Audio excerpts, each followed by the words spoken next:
장부터 4장까지는 이신칭의 즉 이신듣고 믿음으로 의롭게 되고 믿음으로 구원을 받는다 이런 내용으로 쓰여 있습니다. 내가 의로워서 의롭게 된 것이 아니라 하나님께서 우리를 믿음을 보시고 의롭게 여겨주시는 것이다. 그리고 이제 6장서부터 8장까지는 니들이 구원받은 자들 의롭게 칭함을 받았으니까 너희들이 이제 성화의 삶을 살으라고 말씀을 주시고 계시는 것입니다. 그러니까 의인된 너희들 예수님을 닮은 삶을 살아라 이렇게 말씀하시는데 6장 1절부터 11절 말씀에서는 성화의 삶을 살아야 되는 이유를 우리들에게 말씀으로 주셨었습니다. 우리가 성화의 삶을 살아야 되는 이유가 무엇이냐? 예수가 너희 죄를 위해서 죽고 산자 된 것 같이 너희들 예수와 연합해서 죄에 대해서 죽고 의에 대해서 산자기 때문에 너희들은 이제는 성화의 삶을 살아야 된다. 그 이유를 말씀하셨습니다. 그리고 이제 12절부터 23절까지는 산자가 된 우리가 성화의 삶을 사는 방법을 가르쳐 주셨었습니다. 그래서 죄에 대해서 너희들 죽은 자이기 때문에 너희들은 이제 죄에 대해서 반응하지 않는 이런 삶을 그것이 방법이라는 것을 우리들에게 말씀을 하시고 그래서 옛날에는 예수 믿기 전에는 죄가 시키는 대로 했다면 이제는 그 죄와 싸워야지 된다고 말씀을 하시는 것입니다. 그래서 우리의 지체를 의의 병기로 적극적으로 드리면 죄에 대해서 싸우는 것이다. 그래서 이제 우리가 이전에는 입을 가지고 다른 사람을 저주하고 욕하고 원망하고 불평했다면 이제 우리 입이 어떻게 돼야 되느냐? 다른 사람을 축복하고 위로하고 권면하고 이제 이런 말을 해야 된다는 것입니다. 그리고 이제 우리의 손이 이전에는 사람을 때리고 물건을 집어 던지고 화를 내는데 이렇게 사용되었다면 이제는 우리 손을 통해서 다른 사람에게 안수해서 다른 사람의 병도 치유하고 귀신도 쫓아내는 이런 축사 사역을 하는데 우리의 손을 사용해야 되는 것이다. 이제 이것이 성화의 삶을 사는 것이고 그리고 이제 우리 발이 옛날에는 죄 짓는데 빨리 달려갔다면 이제는 죄 짓는 대로 가는 것이 아니라 복음을 위해서 빨리 달려가는데 우리가 사용되는 된다. 이렇게 말씀을 하고 있는 것입니다. 그래서 믿는다 이렇게 하면서도 이런 삶이 우리 삶에서 바꿔지지 않는다면은 그것은 예수 믿는 자들이 아니다. 그래서 우리가 예수를 믿는다면은 우리는 예수님 닮아가는 삶으로 날마다 오늘보다 내일이 내일보다 모레가 이런 삶으로 바뀌어지는 이런 것이 있어야 될 것을 말씀하셨습니다. 그리고 이제 주어지는 오늘 본문 7장에서는 우리가 성화의 이야기를 다시 한번 우리에게 하는데 그 방법을 우리가 12절 13절 6장 12절 13절 말씀 말고 다르게 우리에게 전해주시는데 왜냐하면 그것은 너희들이 성화의 삶을 사는데 내 힘으로 하려고 하지를 말아라. 율법을 내 힘으로 지키려고 하지 말아라. 이런 말씀을 우리에게 주시는 것입니다. 정말 구원받는 것은 율법을 우리가 구원받은 성도들이 율법을 지키지 않아도 되느냐? 이것이 아니라 우리는 구원받은 성도들은 어떻게 돼? 율법을 지키는데 내 힘으로 지키려고 하지 말으라는 거예요. 그러니까 우리가 그래서 이제 이런 걸 얘기를 하면 율법의 폐기론자들이 있습니다. 율법은 그러면 다 없어져야 되느냐? 근데 그런 것이 아니라는 거예요. 왜냐하면 예수님께서도 이 땅에 오셔서 말씀을 우리에게 주셨을 때에 내가 율법을 폐하러 온 것이 아니라 율법을 완성하기 위해서 왔다. 이렇게 말씀을 하셨던 것을 볼 수가 있습니다. 그래서 율법은 없어지지 않는다는 거예요. 천하가 없어지기 전에 없어질지언정 율법은 1.1획도 변하지 않는다. 없어지지 않는다. 이렇게 말씀을 하셨던 것을 볼 수가 있습니다.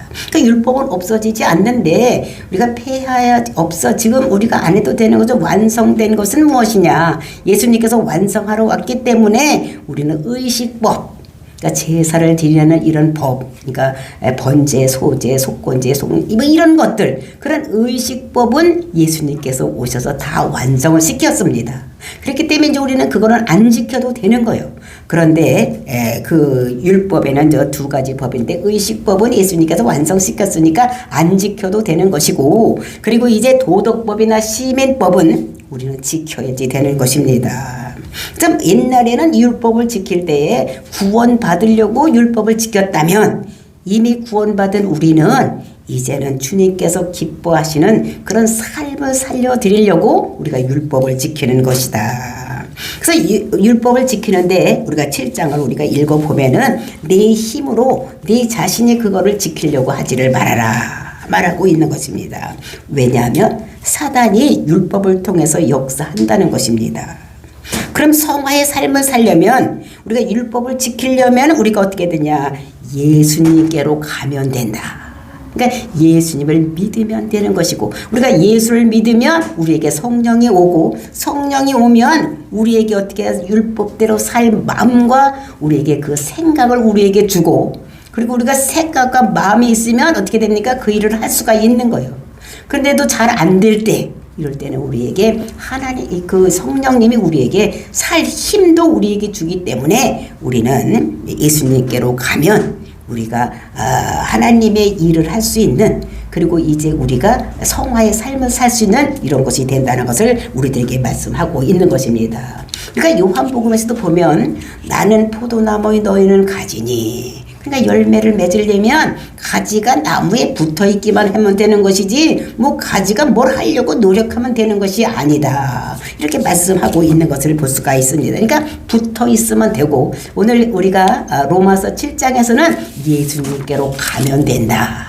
거기서 예수님께 붙어 있으면 된다고 우리에게 말씀하시는 것입니다. 그러니까 예수님께로 간다는 것은 우리가 기도하고 성경을 읽고 이제 이렇게 해서 우리가 성화의 삶을 살 수 있다는 것을 우리들에게 말씀으로 주시고 계시는 것입니다. 그러니까 저와 여러분이 기도하고 성경 읽고 하나님의 뜻이 무엇인지 분별하고 예수님께로 가서 정말로 성화의 삶을 살아가는 저와 여러분이 되시기를 예수님의 이름으로 축원을 드립니다. 1절 말씀 보시겠습니다. 형제들아, 내가 법하는 자들에게 말하노니 너희는 그 법이 사람이 살 동안만 그를 주관하는 줄 알지 못하느냐. 그러니까 형제들아, 그러니까 예수 믿는 사람들에게 얘기를 하는 것입니다. 내가 법하는 자들에게 말하노라. 그러니까 내가 법을 아는 자들, 그 법하는 자가 누구냐? 율법을 지켜야 구원받는다고 생각하는 자들을 얘기를 하는 것입니다. 그러니까 그 당시에 유대인들은 예수를 그리스도라고 믿고, 예수를 그리스도라고 믿으면 구원받는데 그것만 가지고는 안 된다고 생각을 했습니다. 뭘 해야 되느냐? 할례도 받고 또 율법도 지켜야지 구원받는다고 얘기를 하는 거예요. 예수를 그리스도라고 믿는 것만 가지고는 구원을 받지 못하고 할례도 하고 율법도 받아야 된다고 생각을 했던 것입니다. 그러니까 그때에 어떻게 말씀하자? 너희는 그 법이 사람이 살 동안만 그를 주관하는 줄 알지 못하느냐. 그러니까 율법이 어떻게 되냐면 그것이 사람의 살 동안만 주관하지, 사람이 죽으면 그 법이 그 사람을 어떻게 할 수 없다는 것을 얘기를 하는 것을 말씀하고 있는 것입니다. 그러니까 율법에서 무슨 얘기가 있습니까? 간음하지 말아라. 간음하는 자는 돌로 쳐 죽인다. 그러니까 살인하지 말아라. 이것도 돌로 쳐기는 이런 것을 얘기를 하고 있는 것입니다. 그리고 도둑질하지 말아라. 그런데 도둑질하면은 4배로 갚아야지 된다. 이제 이런 얘기를 하고 있는 것을 볼 수가 있습니다. 그래서 이것은 어떻게 해요? 이게 살아있을 동안에만 그것이 적용되는 것이지 죽은 자들에게는 그것이 적용이 되지 않는 것을 얘기를 하고 있는 거예요. 그러니까 이 산자라는 것이 무엇이냐? 그 율법에 반응하는 자들, 이렇게 얘기를 하는 것입니다. 그러니까 우리가 이 세상에서 죽은 자는 어떻게 합니까? 뭐 송곳으로 찔르고 칼로 찔러도 반응을 안 하는 거예요. 그래서 산자는 어떻게 합니까? 조금만 건드려도 반응을 하는 것 같지. 그 율법에 반응하는 자들, 요거를 산자라고 얘기를 하는 것을 볼 수가 있는 것입니다. 그러면서 이제 그 예를 이제 2절에서 들고 있어요. 어떻게 반응하는 거. 이게 이렇게 어떻게 우리가 율법을 법하는 자들에게 말을 하는데 그 율법을 어떻게 지키고 해야 되는 거지. 또 산자에게만 그것이 적용된다는 그것을 말하고 있습니다. 2절 말씀 보니까 남편 있는 여인이 그 남편 생전의 법으로 그에게 매운 바 되나 만일 그 남편이 죽으면 남편이 법에서 벗어나느니라. 그러니까 남편 있는 여인이 그러니까 그 남편에게 매인 바가 되었다는 거죠. 그러니까 여자가 남편에게 매인 바가 되었다고 얘기를 하는 것입니다. 그러니까 그 매였다는 것은 무엇입니까? 남편에게 시집을 갔으면 여자가 그 남편에게 매여 있다는 거예요. 그러니까 딴 데로 갈 수가 없다는 것입니다. 남편을 떠나지 못한다는 것입니다. 그러니까 참고 살아야지 된다는 거예요. 그래서 정말로 이스라엘은 이제 우리나라도 한번 시집가면 그 집에서 어떻게 죽으나 사나 그 집 귀신이 되어야 된다고 이제 옛날 사람들은 그렇게 얘기를 했습니다. 그러니까 오늘날 사람들이 생각하면 그것을 어이구 이상하다 이렇게 했지만 옛날에는 그랬는데 이스라엘은 더 그랬습니다. 왜냐하면 이스라엘에는 그 결혼 문화가 우리나라하고 좀 틀렸어. 이게 그것이 뭐냐면 남자가 그 여자를 사오는 문화였습니다. 그러니까 지참금을 주는 거예요. 그 여자가 남자가 봤을 때 그 여자 값어치가 얼마나 되느냐에 따라서 그것을 그 부모에게 돈을 주고 여자를 사오는 거예요. 응? 그 여자가 그 남자가 봤을 때 상당히 괜찮으면 뭐 땅을 열마지기를 준다든지 응? 돈을 많이 주고 사오는 것입니다. 근데 그 여자가 뭐 그냥 별로 그냥 그러면 어떻게 해요? 결혼 한 판만 주고 데리고 와도 되는 거야. 하여튼 일단은 뭘 주느냐? 그 여자를 데려올 때에 지참금을 주고 데려오는 것입니다. 그러니까 사오는 것이니까 사왔으니까 내 맘대로 할 수 있는 것이 남자에게 권한이 있는 것입니다. 그러니까 여자가 시집 와보니까 남자가 이상이야. 이혼하고 싶어. 그래도 이혼한다 소리를 못하는 거예요. 왜? 팔려왔으니까 종이니까 아무 소리도 못하고 끝까지 살아야 되는 것이 이스라엘의 문화였던 것을 우리가 알아야지 되는 것입니다. 그러니까 남편에게 절대 권한이 있었던 것을 우리가 알 수가 있는데 그러니까 이런 거니까 그러니까 여자는 그러니까 소유권이 다 남자한테 있는 거예요.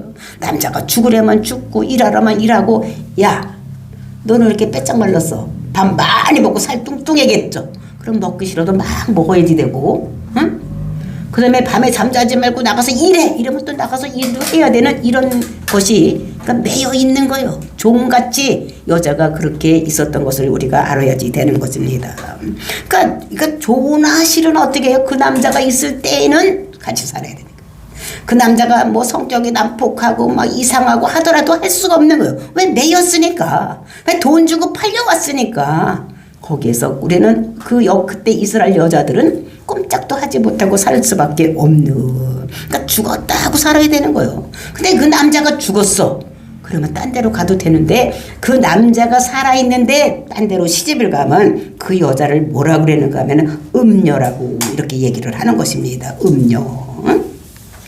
그건 조금 이따 나올 텐데 이제 그렇게 그것이 이제 3절 말씀 보니까 근데 남자가 이제 죽으면 그 메인 곳에서 벗어날 수가 있는 이런 것입니다. 근데 3절 말씀 보니까 그러므로 만일 그 남편 생전에 다른 남자에게 가면 음녀라. 남자가 하도 힘들게 하고 속될 말로 정말 지랄같이 하면 가고 싶겠지. 근데 딴 데로 가면 그 여자는 음녀가 되는 거예요.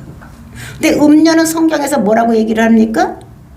돌로 쳐서 죽여라 이러는 거예요. 그러니까 이게 돌로 쳐서 죽이라고 이렇게 얘기를 하는 것은 이게 창녀라는 거예요. 창녀. 남편이 살아있는데 그 남자 버리고 딴 데로 시집가면 그 여자는 창녀가 되는 거예요. 우리가 요즘 아침마다 계시록을 보고 있는데 그 계시록 17장 1절에 보면 그 음녀에 대한 이야기를 하고 있어요. 응? 그 하나님께서 그들을 막 멸망시키는 이런 것들을 우리가 볼 수가 있는데 그러니까 음녀는 돌로 쳐 죽여라. 그러니까 우리가 요한복음에 보면은 가늠한 여자를 남자들이 다 이렇게 데리고 와가지고 어떻게 해요? 예수님 앞에 놓습니다. 이 여자가 가늠했는데 가늠 현장에서 붙잡혔다는 거예요. 그러니까 이 여자를 돌로 쳐서 죽일까요? 와서 물어보는 것을 볼 수가 있는 것입니다. 그러니까 가늠한 여자는 돌로 쳐서 죽이라고 우리가 신명기 이런 데 보면은 그렇게 나와 있는 것을 볼 수가 있는 것입니다. 만일 남편이 근데 죽으면 이제 딴 데로 시집을 가도 음녀라고 얘기를 하지 아니하고 또 돌로 맞아 죽지도 않는다는 거예요. 남편이 있을 동안에만 딴 데로 가면 음녀라고 하고 돌로 맞아 죽지만 남편이 죽으면 이제 그것이 다른 데로 가도 음녀라고도 하지도 않고 돌에 맞아 죽지도 않는다는 것입니다. 이제 그러면서 4절 말씀 보니까 그러므로 내 형제들아 너희도 그리스도의 몸으로 말미암아 율법에 대해서 죽음을 당하였으니 이는 다른 이 곧 죽은 자 가운데서 살아나신 이에게 가서 우리가 하나님을 위하여 열매를 맺게 하려 함이라. 이렇게 결혼 문화를 얘기를 한 다음에 뭐라 했습니까? 그러므로 내 형제들아 너희도 그리스도의 몸으로 말미암아 율법에 대해서 죽임을 당하였다는 것입니다. 율법을 아는 자들, 그 법 아래 있는 자들이 그 사람들이 예수는 그리스도라고 믿음으로 율법을 지켜야지 구원을 받는다 이런 것들을 했는데 그러니까 율법과 결혼한 자와 같은 거예요. 그게. 그랬는데 이것이 우리가 2절 3절에서 비유로 들어서 율법에 딱 매어서 살게 되었다는 것입니다. 이스라엘 백성들이. 그러니까 이 이스라엘 백성들이 그 남편에게 딱 매여서 살게 되었다는 것입니다. 그럼 언제에 그 이스라엘 백성들이 하나님이 남편이 되고 그들이 하나님의 신부가 돼서 메인바 되어 됐느냐? 그래서 우리가 출애굽기 19장. 그러니까 역사적으로 굉장히 오래된 이야기입니다. 그렇죠? 지금 이스라엘 백성들 지금 로마서를 쓰고 있을 때는 예수님께서 돌아가시고도 한참 있다 얘기입니다. 한 90년 정도 지난 다음. 이제 이렇게 된 이야기인데 이제 이 전에 그러니까 구약 시대 그러니까 출애굽기 19장에 그 결혼한 이야기가 나오고 있는 것을 볼 수가 있습니다. 그러니까 언제 하나님이 이스라엘 백성들의 남편이 됐느냐? 그러니까 애굽에서 출애굽을 시켰습니다. 그때 출애굽을 시킬 때 그냥 출애굽을 시킨 것이 아니라 양이 죽었어. 그리고 문설주에 피를 바르고 이스라엘 백성들이 나와서 광야 40년 동안 이렇게 하는 때 이제 이렇게 홍해를 건너고, 그리고 어떻게 됩니까? 그리고 이제 시내산에 도착을 했어. 50일 정도 됐을 때 시내산에 도착을 했었습니다. 그래서 그 텐트를 치고 있을 때에 이게 이스라엘 백성들이 여기 밑에 이제 그 시내산 밑에 텐트를 치고 모세를 산으로 올라와서 이제 모세에게 하나님께서 말씀을 하시는 것입니다. 뭐라고 말씀하셨느냐? 내가 애굽 사람에게 어떻게 행하였는지 니들이 봤지? 그리고 너희들을 그 홍해를 독수리가 날개를 해서 독수리 등에 엎여서 그 홍해를 건너게 한 거 너희들 봤지? 그러면서 너희가 그거를 다 보았다는 것입니다. 그러니까 하나님이 기적적으로 이스라엘 백성들을 죽을 수밖에 없는 그들을 어린 양이 대신 죽고 그들을 불러냈습니다. 응? 그러니까 이 세계가 다 내 거라는 거예요. 그리고 이 세상의 모든 사람들 다 내 거다. 근데 너희들이 내 말을 잘 듣고 내 언약을 잘 지키면 너희가 모든 민족 중에서 내 소유가 되고, 즉 내 레귤러가 된다는 거. 그러니까 소유라는 것은 내 부인이 되고 내 아내가 되고 이런 말입니다. 그리고 너희가 내게 대하여서 제사장 나라가 되며 거룩한 백성이 되리라. 그러니까 율법을 잘 지키고 이렇게 하면 내가 너를 아내같이 대접할 테고 너는 나에 대해서 제사장 나라가 되고 나의 백성이 되리라고 말을 하는 것입니다. 그러니까 이 말을 하나님께서 모세에게 얘기를 했을 때 모세가 내려와서 백성들에게 하나님께서 이렇게 말씀하셨다. 그렇게 할 것이냐 그러니까 이 사람들이 그렇게 하겠습니다. 이렇게 했다는 것입니다. 그래서 구름 가운데서 말함을 백성들이 듣게 되는데 영원히 믿게 된다. 그러니까 오늘 내가 정말로 성결하게 하며 그러면 옷을 빨고 3일 후에 나타나서 이제 결혼식을 하는 것이 출애굽기 19장에 나와 있는 것을 볼 수가 있습니다. 그래서 그때 산에 오르거나 또 경계를 침범하면 반드시 죽이는데 손대지 말고 돌로 쳐서 죽이라. 이렇게 19장에서 출애굽기 12장에서 말하고 있는 것을 볼 수가 있습니다. 그러니까 그때의 이스라엘이 하나님이 그들의 남편이 된 것인 것을 볼 수가 있어요. 근데 이 남편이 그럼 안 좋은 남편이냐? 7절에 보면 율법이 죄냐? 그러니까 율법이 나쁜 것이냐? 이렇게 묻는 것입니다. 근데 아니다 그랬어요. 그럼 율법이 나쁜 것이면 하나님께서 주신 것이니까 하나님도 나쁘냐? 이런 말입니다. 하나님이 나쁜 분이 아니기 때문에 율법이 나쁜 것이 아닙니다. 그렇죠?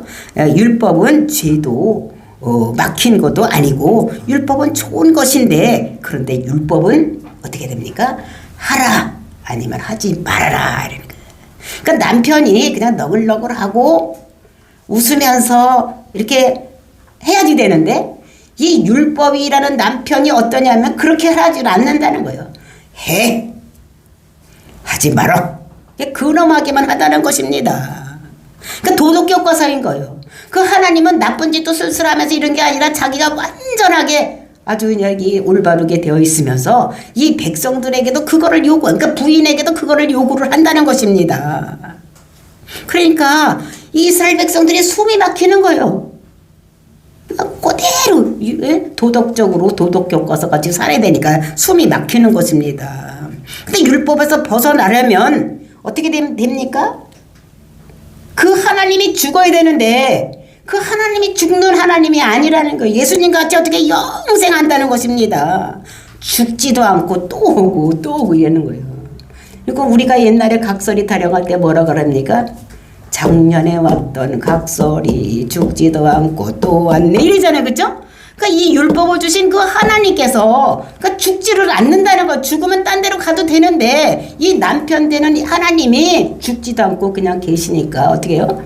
거기 매인받아서 살러 갈 수밖에 없는 것입니다. 그래서 율법은 안 죽는다는 거. 왜? 마태복음 5장 17절 18절을 보니까 천지가 없어지겠으나 율법은 1.1획도 없어지는 것이 없고 다 이루리라 이렇게 말씀을 하고 있는 것을 볼 수가 있습니다. 그러니까 율법은 예수님과 같이 영생하는 거예요. 죽는 것이 아니라는 것입니다.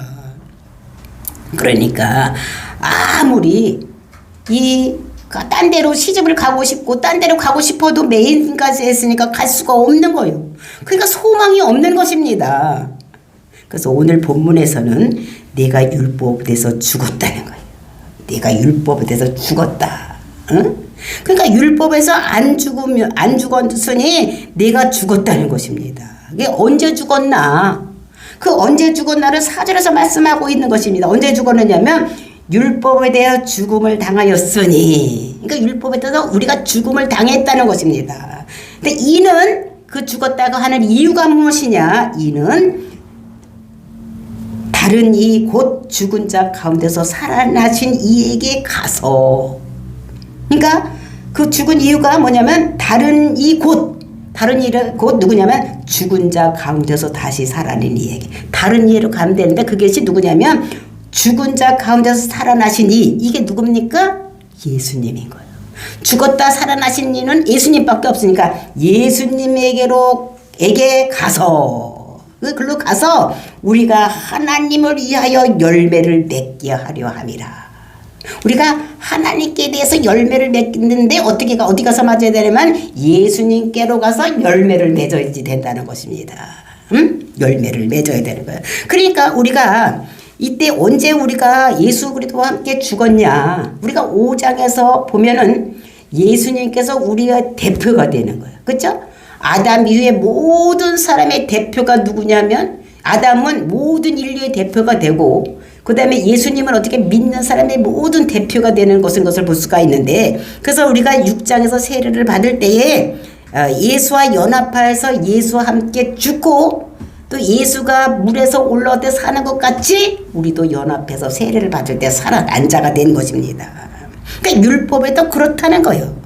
그래서 예수님이 율법에서 죽어주심으로 인해서 우리가 의롭게 해주셨기 때문에 율법을 지켜서 의롭게 되고 구원받는 것이 아니라는 거예요. 왜냐하면 우리를 대신해서 예수님께서 다 죽어주셨기 때문에 우리가 율법을 잘 지키고 우리가 뭐를 다 행해서 우리가 구원받는 것이 아니라 이것에서는 우리가 이제 율법에 대해서는 죽었다는 거예요. 그러니까 그러면서 말하는 것이 뭐냐? 이는 그랬어요. 그래서 죽었기 때문에 죽임을 당하였기 때문에 죽은 자 가운데로 가서 그러니까 예수님께로 우리가 가서 거기서 열매를 맺게 한다 이렇게 말씀하시는 것입니다. 근데 그 열매를 맺는 것을 보면 우리가 6장 20절서부터 22절까지, 23절까지 거기가 열매 맺는 이야기를 하고 있습니다. 보니까 20절, 6장 20절 보니까 너희가 죄의 종이 되었을 때는 의에 대해서 자유로웠으나 너희가 그때 무슨 열매를 얻었느냐? 열매를 얘기를 하는 거니까 죄의 종이 되었을 때에는 의에 대해서 자유로웠는데 그 죄인에 대해서는 어떤 열매를 맺었는가 하면은 그거는 부끄러운 것이다. 근데 그것이 무엇이냐면 사망이다. 그러니까 죄의 종이 되어서 죄를 지으니까 마지막에 사망이라는 열매를 맺었다는 것입니다. 그런데 22절 보니까 그러나 이제는 너희가 죄로부터 해방되고 하나님께 종이 되어 거룩함에 이르는 열매를 맺었으니 그 마지막은 영생이다. 그러니까 우리가 예수님께 속해 가게 되면 우리는 의로운 자라서 어떤 열매를 맺느냐? 우리는 영생이라는 열매를 맺는다고 말씀하시는 것입니다. 그러니까 거룩한 열매를 맺으면 우리가 어떻게 되느냐? 우리는 영생에 이르게 된다는 것입니다. 그래서 그것이 하나님을 위해서 열매를 맺는 것이라는 거예요.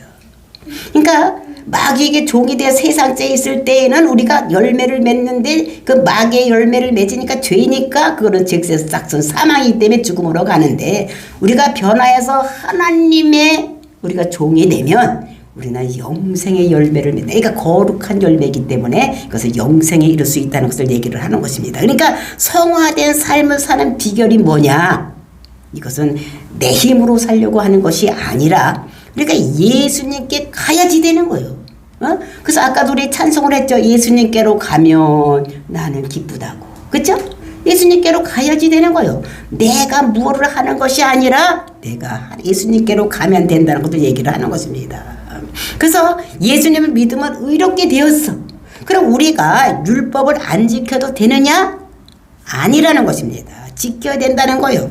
근데 그것이 지켜야 되는데 내 힘과 내 노력으로 막 하는 것이 아니라 이것은 우리가 예수님께로 가면 저절로 열매가 맺혀진다는 걸 얘기를 하는 것을 볼 수가 있습니다. 그래서 우리가 율법을 지키는 비결이 우리가 예수님께로 달려가야지 된다. 예수님께로 달려가야지 된다는 것을 우리들에게 말씀하시는 것을 볼 수가 있습니다.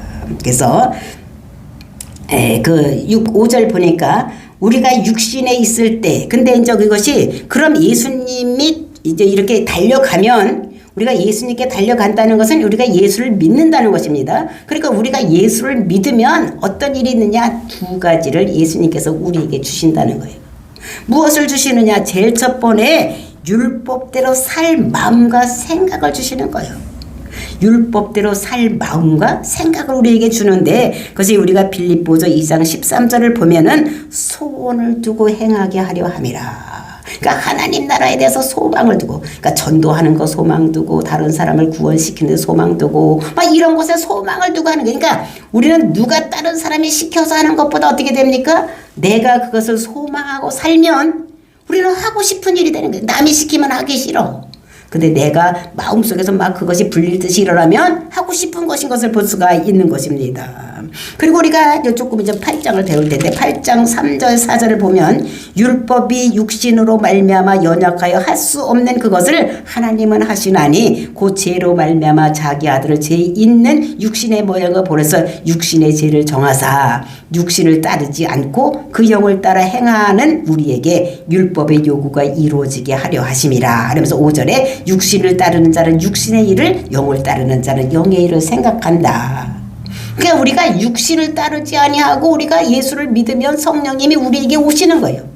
그러니까 우리가 예수를 그러더라고 믿으면 그 보증으로 오는 것이 성령님이 우리 마음속에 오시는 것입니다. 그 성령님이 오시면 가만히 그냥 있는 것이 아니라 우리 마음속에 와서 우리 생각과 마음을 주장하는 거예요. 옛날에 예수를 그러다가 그 주일날 예배 드리러 가는 거 싫었던 것이 예배 드리려고 하고 생각이 나고 언제나 11시가 되나 아이고 언제나 또 주일이 오나 이런 생각을 하게 된다는 것입니다. 그러니까 기도하는 것이 기쁘고 그 다음에 성경 읽는 것이 기쁘고 이런 생각이 된다는 거예요. 그러니까 자기 마음속에 이런 것이 일어난다는 것을 얘기를 하는 것입니다. 근데 육신에 속한 사람은 육의 일을 하는 거예요. 그 육의 일을 한다는 것이 무엇입니까? 어디 가면 맛있는 것이 있더라. 그 집에 가도 되게 맛있어. 어느 백화점에 가니까 옷이 되게 이쁜 것이 있더라. 그거 사고 싶다. 근데 똑같은 곳이 다른 데도 가서 있는데 거기는 더 싸. 뭐 이런 것만 생각을 한다는 것입니다. 어디 놀러 갔더니 경치가 너무 좋더라. 거기나 가고 싶다. 이런 생각만, 그 육신에 대한 생각만 하는 거예요. 근데 영을 생각하는 사람들은 어떻게 하느냐.